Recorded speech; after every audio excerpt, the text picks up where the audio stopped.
So me and my girlfriend decided to go take a trip to Abiqua Falls. So we parked our car and started our hike. We finally found the object.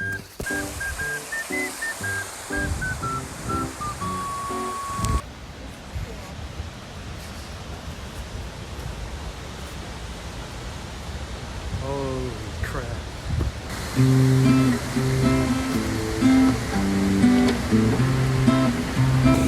Alright, we're at whatever it's called. What's this place called? Abiqua Falls. Abiqua Falls.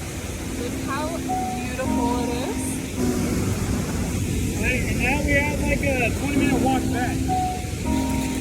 It's gonna be a little bit longer than We made it to the car and now we're driving home. I'm so excited we made it. And then he's really sweaty.